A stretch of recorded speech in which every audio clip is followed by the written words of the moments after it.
Hello, everybody. It is Mike Young with digitalnomad.net, and I am standing here with a Tesla battery behind me.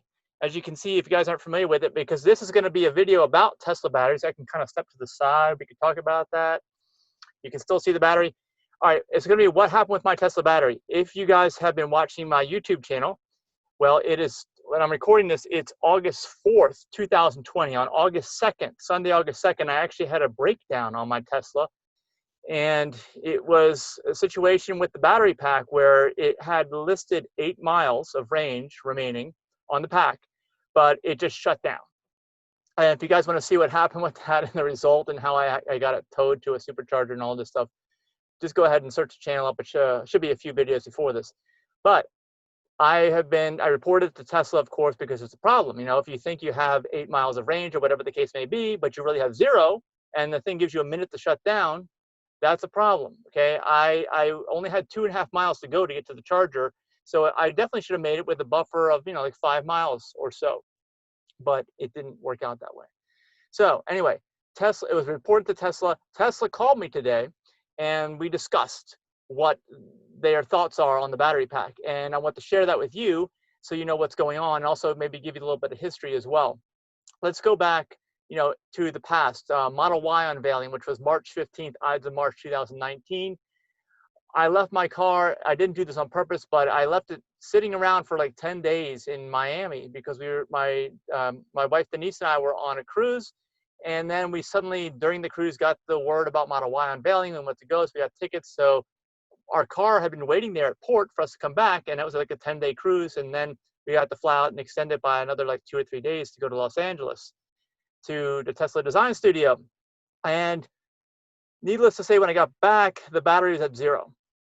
And I didn't know what to do. I was like, well, do I call a tow truck or do I just try to make it? Because I looked on the screen and it was like another 8 miles away was a Tesla charger. And this video is actually on my YouTube channel, another video you can check out about me driving on 0 and how far I can go. And I made it all the way to that supercharger. It was amazing. There was obviously some reserve in there, which was awesome. But that was also 2019 early. I hadn't even reached 100,000 miles yet at that point in time. And then let's go fast forward to March of this year. I don't know, maybe I had like 120,000 miles on the odometer. I was towing, and I pulled right up to the supercharger in Ocala and literally ran out about 10 or 15 feet from the charger. The car wouldn't go any further. And I got a video on that too on the channel, so check that out. But that's, the battery's older at that point, and it was right on 0 and it ran out. And now you fast forward here till August, March to August, just a few months, maybe another 10, 15,000 miles. And what happened to me here was that I got 8 miles, and next thing you know, the car's shutting off on me. So it seems to me it's almost like your phone, right? When your phone gets old, your phone battery will just start to die on you. You said you got 15% left, and next thing you know, it's dead. But I talked to Tesla today, and they seem to think it has more to do with just the software guessing at where it is and not knowing, and my charging habits. And the bottom line of that conversation was, it was a good conversation. They reached out, we talked, we went over a few things. They're not going to do anything about it right now. If this happens again, of course, they say, contact me. But they want me to keep the state of charge between 30 and 90%. So they're obviously saying, and they gave me a link over to the Tesla website, that you should not go under 30%. They didn't say that, but that's, I guess anytime you're under 30%, there's a chance that the battery might cut off on you. And of course, all that's taken into account on the algorithms and things when you're doing long distance travel. And I do a lot of long distance travel, if you watch my channel a lot.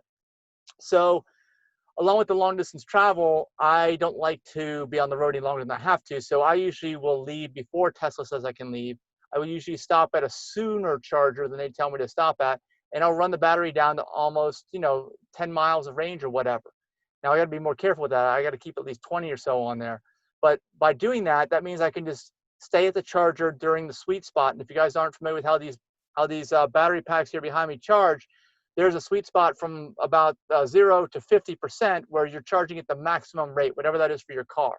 In my case, it's 90 kilowatts because I'm forever limited for the life of this pack because I supercharge so much. Other people can charge up to like 150 kilowatts or 250 kilowatts, I think it is now. during some of that 0 to 50. Now, the peak 250 kilowatt is even narrower than the rest of it. Like mine says solid 90 from like, 10% to 50%, solid 90. 250 is not going to stay solid 250 in that range, but you'll get the highest rates in that range. You get the idea, because once you get above 50%, then this curve sets in and it drops the battery pack charge rate down significantly. Sometimes you're charging at 30 kilowatts, 20 kilowatts, and it just takes forever. So that adds time to long distance travel. So I don't want to be in that position. So it's kind of like a catch-22, right? You want to run the battery pack as low as you can, but you don't want to run out of juice. You don't want the battery or the car to shut off like it happened to me. So I was putting a little buffer in there, and I was thinking I can get down to no problem, get down to a couple miles of range, and I'll still make it, right? But no, that's not the case, at least not anymore. I've got almost 100, a little over 134,000 miles, I believe, now in the car, and those days are over. I got to figure there's got to be at least a 20-mile buffer in my battery from now on, forever and ever, and never run it down below 20, because I think that I just, if I run it down below 20, it's going to cut off on me. And if it does it again, of course, I'm going to have something to say to Tesla. And this is a lot of the reason, like a loss of intended use. All right, if you can't use it all the way down to 0, and that number right now is at 8 miles for me, but if it gets higher and higher and higher, you've lost a tremendous amount of expected use out of that battery. Now, we all expect that you're going to lose miles of range on the top end of the battery, right? Like I had 259 from the factory. Now I've got like 225 or something like that. That's okay. That's expected, but it's not expected that you're going to lose it on the bottom of the battery and it's going to suddenly shut off when it says you've got range. So if you guys have any experience with that, by all means, let me know. Comment here below and let me know what you think, because I'd love to hear your thoughts. If you've ever had your battery pack replaced, let me know. Share this video with some folks who've had that done. I'd like to see what you have to say in the comments. And then behind me is the battery pack. See, ooh, over there. The way it is behind me, it's got 4 corners, 1, 2, and then 3, 4. And that's where all of the 4 tires are. Basically, this battery pack fills the area in between the 4 tires, if you guys don't know that. And there's some different modules. There's like 1, 2, 3, 4, 5, 6, 7, 8, 9, 10, 11, 12, 13, 14, 15. I think there's, I counted behind me, 15 modules there. You can see they're the smaller rectangles that are within that battery pack. You see them there? I'm looking at them.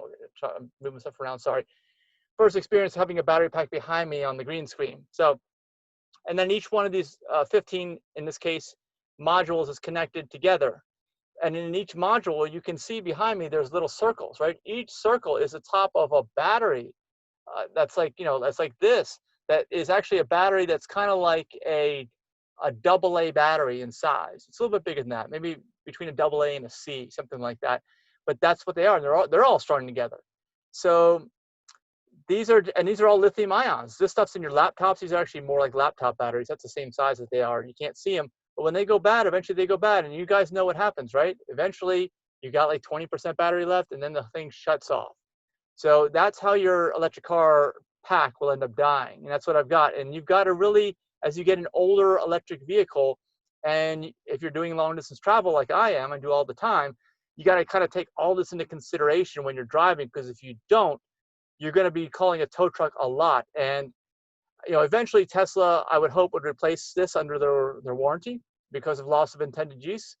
And as you guys know, for Model S and X owners that are grandfathered in under the original warranty deal, it's an 8-year unlimited mileage warranty. I'm at 3.5 now, okay? So I got 3.5 years of trouble-free use out of my battery pack. I just did my 1.5 years or 3.5, well, it was 1.5 years before I did the last long-term update, but 3.5 year update. Didn't say anything about the battery pack, nothing wrong. But now I would add to that, but this is going to be the next video for the next update I do in another year probably, that you get about 3.5 years of, or 134,000 miles. But of course, I've done towing recently, but only in the last year. Haven't had any problems, but like I'm seeing the battery pack is starting to get fatigued, it looks like. And that's what it looks like. I mean, Tesla says no, but I don't know. We'll see. We can give them the benefit of the doubt. So battery pack fatigue, and of course I do a lot of car camping, so that uses up energy. So maybe we have closer to 200 miles of real world driving on there. I don't know, but either way, I'm starting to notice something. And of course, I'm documenting the whole experience. So you get the whole thing documented. You can look back on this. We're just kind of guessing now as to what's going on or what's going to happen. And if you guys have any idea how long my battery pack is going to last, go ahead and comment in there, comment in the comments below. Give me your best guess. Tell me how many miles or how much time or both that it'll last. I'd like to hear your guesses on that. My guess is I don't think this pack will last any more than, I don't know. Well, if I'm careful and I never let go below 20 miles of range again, I'm thinking maybe 250,000 miles. But by the time I get to 200, I have a feeling I'm going to be having a lot of problems. Or is this just some fluke? What do you think? Let me know in the comments. This is not the million-mile battery. Of course, it doesn't have any of that technology. And of course, if you guys want to know what I have, the batteries in my car are the original Panasonics that appeared on the S and X. They are not the Tesla-produced, US-made batteries in the Gigafactory, which are actually a different dimension, a more efficient size for more power in less space. So it's not one of those. And it's not going to be this million-mile, because a million-mile battery with new chemistry, new materials has not been produced yet. It's not even available. They're just saying that this will probably be available in the near future, which would be great, but it's just not right now. So that's where we are, and Tesla is finished with their investigation. And I will say, what did Tesla do? They actually they did some analysis of all the records from my car remotely, is what they did. And one of the technicians called me after he went through all the records, and he did notice that I had supercharged a lot. And I told him, I was like, well, I'm only supercharging. I don't have a home charger. I've actually got about 1,500. I just checked the log supercharges on this battery pack. 1,500. And as we know, most of these lithium-ion batteries are only good for 2,000 to 3,000 cycles. So I've got 1,500 cycles on there already. I'm a little bit concerned. He did say that, considering, I guess he could check the health of my battery compared with the fleet, and he did say that my battery looks more healthy than vehicles in the fleet with my same age and mileage. So I don't know, maybe I'm doing it right. I mean, one thing I do for sure, I try to make this pack last as long as I can. If I ever have to charge it all the way up, and I only really have to do that when I'm towing long distance, then I will get on the road immediately and drive that range off, because you don't ever want to stay up at 100, just like you don't want to stay down at 0 either. You want to get off of those extremes as fast as possible, and I always do that. So it's not like I'm trying to brick the battery or anything. What's happening is happening with a lot of good care for the battery, and maybe it's just reaching the end of its useful life. That's kind of what I'm thinking right now, and I don't know, but I'd like to hear your insight as to how long this battery pack thing that's running between my 4 tires is going to last. And when it's done, they just have to replace it with a new one. So if we get to that point, of course, that'll all be documented here. And hopefully I won't get to that point too soon, but I don't know. I'm not feeling too great about this right now. And time will tell as to what happens with this battery pack. So stay tuned. Be sure you're a subscriber. Be sure to hit that like button. Smash that like button. It really helps with our algorithm. Okay, like, share this video as well, and be sure to subscribe with the bell marked for notifications. And look down below too. We got lots of Tesla videos. I'm sorry, groups. We got like 3,000 videos on my channel, almost 4,000 now, I think. But we got lots of groups on Facebook and social media. And if you don't see all the groups there, because they're not all there, just go to our Facebook page, A Digital Nomad, click on groups. You'll see all the groups there. And that's it for now. I'll see you in the next video, and catch you later. Bye.